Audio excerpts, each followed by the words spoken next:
And we are live once again, ladies and gentlemen. Welcome to Apartment 107. I'm your host, SB Global, Darnell Dollar, Sugar Bear the Extraordinaire. And I'm very honored to welcome my guest, a man by the name of Jon-Paul, J Pistola, SupHerb with the herb, J Pissed Off. All the time, man. What's up with you, brother? What's up, fam? What's up with you? You got the cheers in the background and shit? Yeah. You know, what's up with your boy? Man, this my nigga right here, man. Long time, right? We've been on some rap shit for a long time, but we about to get on some real life shit. You feel me? Mm-hmm. Yeah. I almost feel like rapping right now. You know what I mean? It's a nice little beat right there. Oh, that's compliments. Yeah. Of my nigga Tweak Beats, Mario Myers. Hit the nigga up if you want some heat. Get it. Yes, sir. Yeah, you got me over here drinking and shit. I don't even get down, but you know, we about to get loose, I see. Hey, man. I'm going to start off with a very simple question. What set you from? I don't bang. The situation you found yourself in, was that gang related in any sense? Absolutely. Okay. Enlighten me. I was actually a student at Cal State Northridge. Okay. But I lived a double life. My parents were educators. Okay. Grew up in the 30s. Okay, me too. So I went to private schools basically during the daytime. And when I came home in the evening, niggas was outside banging. Those niggas that were outside banging were also my homies. So yeah, I didn't really look at it like they were banging. We were growing up. This is the 90s, so LA was still kind of a real hotbed. So we just went out one night as we normally did after school, and some shit went wrong and nigga caught a case. As the story goes, somebody didn't make it home that night, right? Somebody didn't make it home that night. Okay. So what happens next? Actually that happened, and time goes by. We all distanced ourselves from the night, and actually maybe 9 months went by, and I remember I was in class taking a final, and some detectives came to the classroom. So of course I had to go with them. So they took me to the police station, and actually in the Baldwin Hills Mall, there's a station there. I got questioned and arrested, and it was charged. And charged, yeah. With what? With a 187. Stayed in jail for like maybe 3 days, and it was a DA reject. Okay. So good news. Boom. So we went home, and then we got rearrested again about 6 months later. Recharged. Yeah. 187. Same charge. Just the detectives built up the case. Did they get a conviction? Actually, I actually was convicted, along with a co-defendant, and was given a light sentence. And okay, so you weren't. I was not the shooter. Okay. In the case, it was actually I was driving a car. Yeah. You was like the girl that was legally blind and cannot see. Hey, I'm an innocent bystander. They saying I drove a getaway car, but I cannot see. I'm legally blind. That's my story. I'm sticking to it. I'm innocent. Come on this way. And I guess a part of it is my mom and dad. Well, actually, my mom got Johnny Cochran. Oh, wait. Did he do it on the strength, or did they charge y'all up? You know, it's funny. Him and his first wife babysat me, which is how I even knew them. So my mom pulled that string. What was your sentence? Actually, this motherfucker Johnny. The shooter of Natasha Harlan's. I don't know if Yeah, June. Yeah. June. I can't remember the last name. A clause in the second degree murder conviction that allows you to get probation. So I was given like a year and some change. Hey, niggas. Penitentiary and 10 years probation. Get good representation, niggas. Yeah, Johnny okay. That was a fucking miracle. That just makes me think about the cop that killed George Floyd. Right. They got that 3rd degree murder dropped. Right. You know what I mean? Like, did they drop that? Mm-hmm. That's out. They threw that out. So what's he? Manslaughter. Wow. Okay. So they right. Yeah, and actually when I sat there with Johnny and felt his power is when I kind of was like, you know what, man, I want to be this guy. Got the bug. Yeah, I was like, I want to be this guy. Yeah, he had a lot of respect for the game, but he understood the game was crooked. I felt his power while I was sitting there. I felt his power, and I knew that the DA was trying to fuck me. You know right? Because the DA knew that I wasn't the shooter. The DA knew the situation. But was still trying to railroad. Yeah, they'll hang you out to dry just like it was all they you. They didn't give a fuck because my co-defendant got life without parole plus 5 years. He's still sitting there. And he's never coming home. Yeah. Been gone 27 years already. Yeah, hopefully he sees the light of day. Now the evidence, you knowing a little bit about, how that go. You think he was. You think they had a compelling amount of evidence to send him up the way they did? Or you think he got action on another appeal or something? No, his appeal process has run out. Well, he was arrested with the gun, which led to... Why the fuck would he have the gun? Come on, bro. Well, I'm not qualified to answer that question. It's above my security clearance. Yeah, I don't have an answer to that. Nigga, get the fuck away from that gun. They already came and got you once, nigga. Then they let you go. And you still got the goddamn gun? No, they still had it. They still had it. They just needed to build the case more. I guess the DA didn't feel they had enough evidence.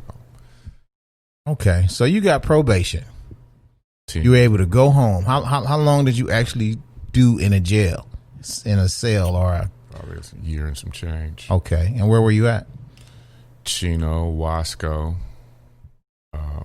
In the county jail system. Mm-hmm. You said a year and some change, huh? Yeah. And in that time, did you, watching Johnny and, being inspired by him, did you study up on law? Or, what did you do at that time? No, actually, sidebar, I had a record deal during all of this. I was writing the album while I went away. I wrote a couple of songs off the album, from the album that came from the penitentiary, actually. So when I came back, it's crazy how shit worked out. Everything was ready to go. I came back literally and within a couple of weeks, shot the video. Yeah. And was like on the road. Hey, how old were you? You were like 20? 22. Oh, man, you 23. Right now, 93. So by this time this happened was 95. I was 24. They couldn't tell you shit. You just beat a murder charge. You know what I'm saying? You didn't beat it, but you... Yeah, I worked it out through this fucking amazing... You skated on it. Yeah, right. No, I wasn't... And you got your debut album coming out. No, I wasn't like, nigga can't tell me shit. I was more thankful, man. Grateful, okay. I just came from a hell of a place, man. Right. And as far as I was concerned, God lifted me out of that shit. That's what's up. It took me and put me in a whole different situation. Man, I didn't take you for that kind of guy, I found that to be honest. Like, you seem so niggerish and thuggish ruggish. You know what I'm saying? I don't see you as a nigga giving God the praise. You know what I mean? That's like I said, refreshing. I have quite I lived quite a few lives, but overall, I do believe that there definitely is a higher power out there controlling some shit.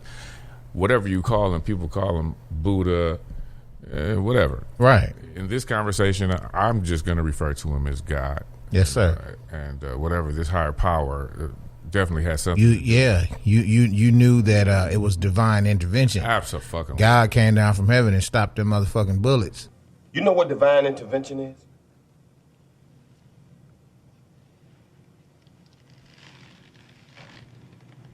I think so. That means that God came down from heaven and stopped the bullets? That's right. That's exactly what it means. God came down from heaven and stopped these motherfucking bullets. Absolutely.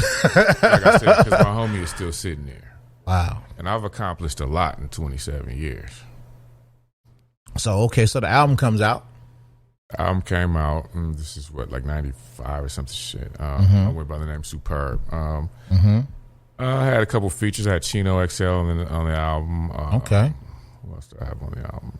My homeboy, a couple of my homies from the Mexicans who were the Mexicans was dope. Yeah, they was dope. They used to be on the Wake Up Show. They was killing. Absolutely. So I was doing the Wake Up Show and all of the joint.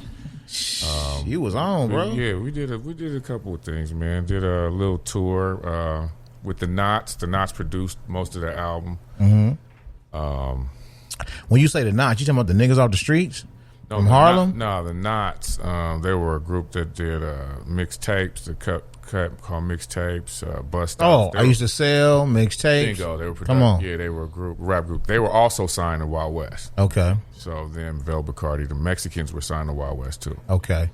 So we was making a little noise. So you know Sway and all them. Huh? Absolutely. We used to go up there and nigga get off. They was getting off back then. Here and San Francisco. Uh huh. You know what I'm saying? So, wow. Yeah, we did a couple of tours, man. It was cool. My first tour was with the Far Side. Oh you part of the fucking my first history. Tour was the Far Side. And it'll never be that again. That was a whole different culture, bro. Man. Man. I didn't realize it then, but you know what I'm saying? The nigga was Militia. Bingo. A nigga was deeply embedded. Militia with the boy Broadway. I was deeply embedded in like a hip hop movement that I had no idea. I was young. I didn't fucking know, man. The way I got the deal was I was hanging with my boy Mean Green that just rest in peace, just passed away. And it was the Freestyle Fellowship move. I was just around the niggas that was rapping. Yeah.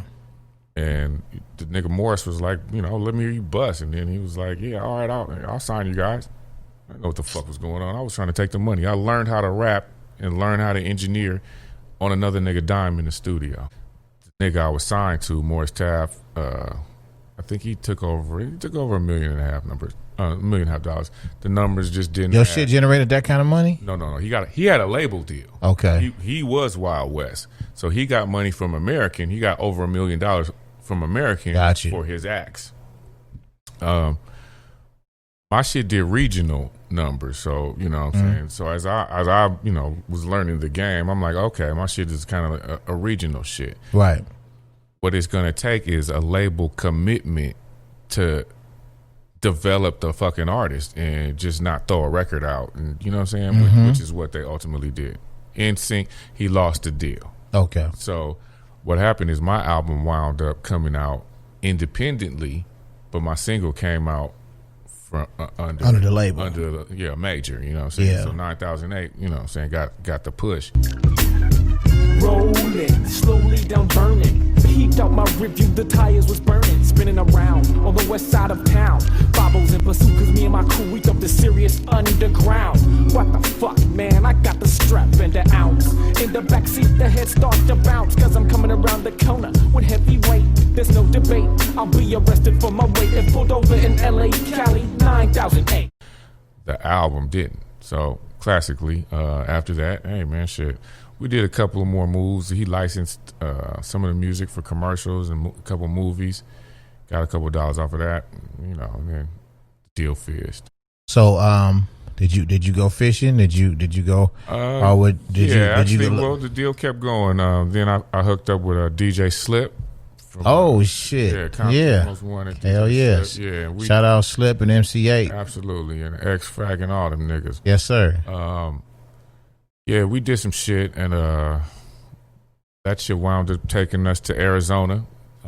X-Fac, is that when you met my nigga Stress? Absolutely. Yeah, okay. Yeah. Strizzy, what's up, man? And it was some b-boy shit going on, dude, because I met them niggas. X-Fac was a group I had been hearing on the radio. You know what I'm saying? So I was like, damn, them niggas is hard. They had a drop with Mike Nardone on the joint. And I was like, this shit is hard, man. Who the fuck are these niggas? Right. I did a show at Cal State Northridge for the hip hop show. After the show, this incredibly big nigga, like Slip is like, Yeah, he was like 7, like Yeah. 390 pounds. This nigga just came up to me and was like, "Hey man, I want to fuck with you." And I was like, I didn't even know fuck you. I was like, "Okay, yeah." And niggas was like, "That's DJ Slip." Like, damn, man, you feel me? So I was overwhelmed. I was like, damn, these niggas want to fuck with me. So then I didn't meet all of them till I went to his house. You feel me? And then I met the the rest of the crew and shit. And then we just did our thing. So what comes out of the whole X-Fact Slip, conjunction? Well, once again, Slip was a dope producer. The nigga Mark that we were signed to was, getting his bread how he got his bread. You feel me? And was not probably the best, person to be negotiating our deals. So no deal came out of it. Just a lot of money spending, a lot of strip clubs, a lot of drinking, a lot of touring, a lot of shows. But y'all not getting paid for the shows? Well, you got a couple. Yeah, we got paid for a couple shows. Okay. But, I mean, if you take what we were doing then and put it to what's going on now, we would be on. Right. You know what I mean? Yeah. Niggas would be on. Like, niggas would know who the fuck we are. We were moving around town, dude. It was, 25 of us at a time. You feel me? Yeah. It was ridiculous. So they should have been able to capitalize on that type of momentum. Right. Yeah, so.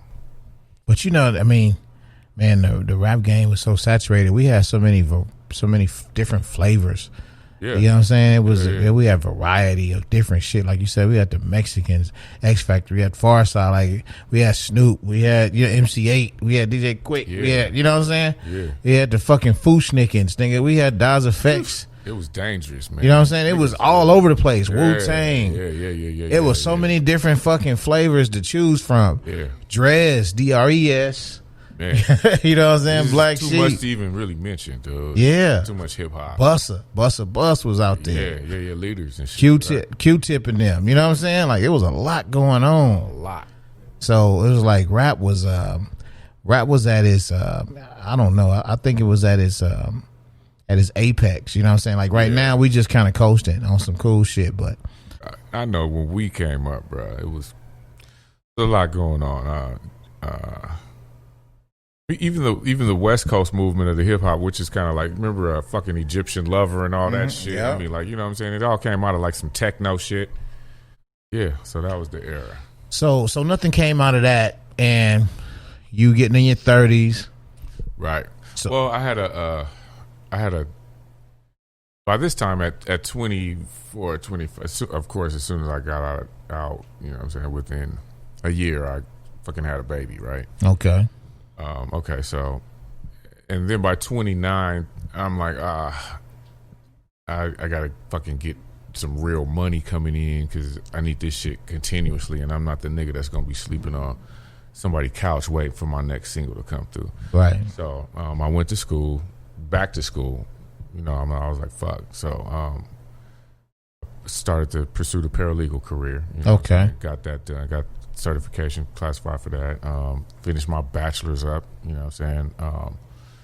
And got the job as a paralegal. Now, did your record interfere with that pursuit, or did you have to get it expunged or anything? Well, yeah, I eventually got it expunged, but what happened was I wound up just, you know, working it out. Yeah. They got macked on that shit like an ice cold vet. It just worked out. The cards fell into play. Okay. And I wound up where I wound up, you know what I'm saying? So, well, look, you know, I think people need to know, like, this nigga had a what was the actual charge that you were convicted of? It was a 187. So they put a 187 on your record. You are at the time, yeah. And now it's what they changed it. Expunged. Yeah. So you have a nigga who has a plea of no contest, probably. I don't know. Actually, I don't know what the description is once it comes out, but what it is after a certain amount of time passes by, and you know what I'm saying, everything's straight. Any crime you commit can be expunged. Right. So except for something like trees. I just want everybody watching this to know Yeah. that here is a man who is convicted of murder.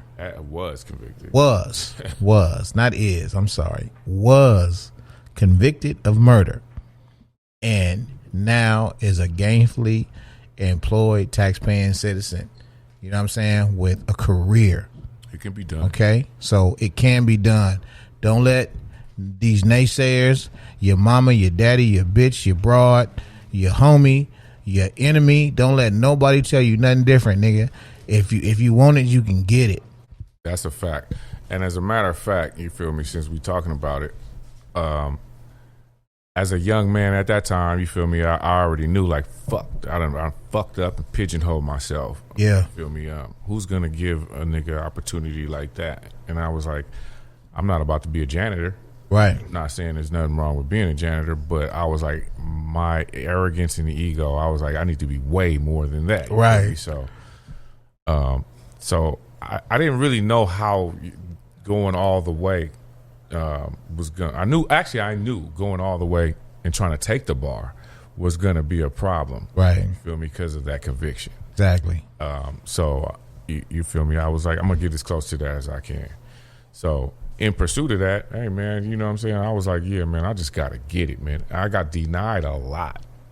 Yeah. I really did, dude. I worked up to situations and they offered me jobs, and once they ran that situation, it really didn't work out for me. Wow. You feel me? So yeah, I know that shit. You know, I remember being, you know, coming home from, you know, doing time in jail and being a convicted felon and having to check that box. right, You know what I mean? right, And knowing that this is 99.9 gonna exclude me from the opportunity. You know what I'm saying? Knowing this, right. and it's like, God damn, why am I denying myself an opportunity by being honest? right. How about I give myself an opportunity and then see if the motherfuckers find out?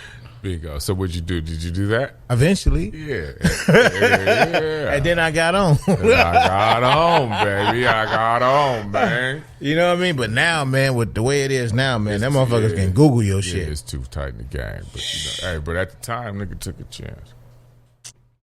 You know, being in your position that you are now, you know what I mean? A paralegal, you know, and, you know, still being who you are, still, you know, having a thuggish, ruggish, Double life shit, right? you know, Right. chromosome. Right. You know what I mean? Right. How do you balance that shit? You know what, man? I've been doing that shit for so long, man. It's like, whatever it is, what it is. You feel me? You got to play the game. I went to military school in one of them private schools that, you know, so I went to. And I really learned, you just got to play the game. You just got to say the shit that these fucks want you to say. Act like they want you to act. Right. And then, you know, you go climb the ladder, so to Right. speak. So Right. that's what I do, dude. During the day, I play the fucking game. And then when I come home, I grab my nuts. Anything you want to bring to it? Well, you know, I think the most important thing for me was the evolution of believing in myself and believing, like, fuck, man, after if we're called the deliverance, we're all delivered from something that's like, whoa, that should get our fucking attention. You know what I'm saying? And I think after the deliverance, if you will, you know, I was determined to kind of be like, fuck, man, I gotta really smash. I think that's what niggas should really try to focus on, because after they're delivered, motherfuckers may give up, or, you know what I'm saying? And you all hear that shit, you know, oh, believe in your fucking dreams, or whatever. The shit is kind of true, though. Yeah. If you stay persistent and really believe in your shit, you know what I'm saying? Something's gonna happen. What you want to happen may not happen. Right. But there's different levels of success. So you feel me? For me, it was about the level of comfort, which is what it all. As I look back on it, I'm like, hey, man, as far as my success in life, I just want to be comfortable, my nigga, and I want to be able to, like, ultimately just kind of like, hey, man, have a bread. I want to do what I want to do when I want to do it, and just kind of, you know, I ain't gotta have the biggest house or but I just let me have that shit, man, and just blend in. You feel me? Yes, sir. You know, that's what we do, man. We, you know what I'm saying? We chop it up here, man. We talk about the good, the bad, the ugly. Yeah. Everything in between. You know what I mean? Yeah. My nigga, SupHerb. Yes, sir. Jon-Paul. You know, even though, you know, you're not officially an attorney at law, I like to call you Esquire. You know what I mean? Of game, right. Of game, right. Yes, sir. Yes, sir. Right. Esquire at life, my nigga. Yeah, real talk. Hey, man. Well, look, man, we appreciate y'all coming to check us out once again at Apartment 107. Hey, you want any followers? You want any new I know you kind of low key with your shit. Hey, I don't really do the social media thing, but I give it. Tell them where you at, brother. You feel me? I'm Project Money. I'm in Lamert Park, man. You know, and I just give a shout out to my fam, man. All my homies, man. My nigga CT, my nigga The Reason, my nigga Bracula, moms, pops. You feel me? And just love to everybody, man. Fuck it. Real quick, what's the Project Money about, man? You didn't bring me no sweatshirt or nothing, man. Project Money actually is my little bro. The Reasons movement, man. And, okay. You know, we got a Lamert, you know what I'm saying? Yes, sir. Niggas do everything. You feel me? The production, you feel me? Okay. The promotion, we doing it all. Nigga. So you know, just obviously, we got a project of getting money. Y'all niggas need to tap in, man. All day. The project is money. Oh yes, sir. Money is the project. Yeah. Hey, we gonna catch y'all on the next one, man. Y'all come back and fuck with me. SB Global, Apartment 107. Peace. Peace.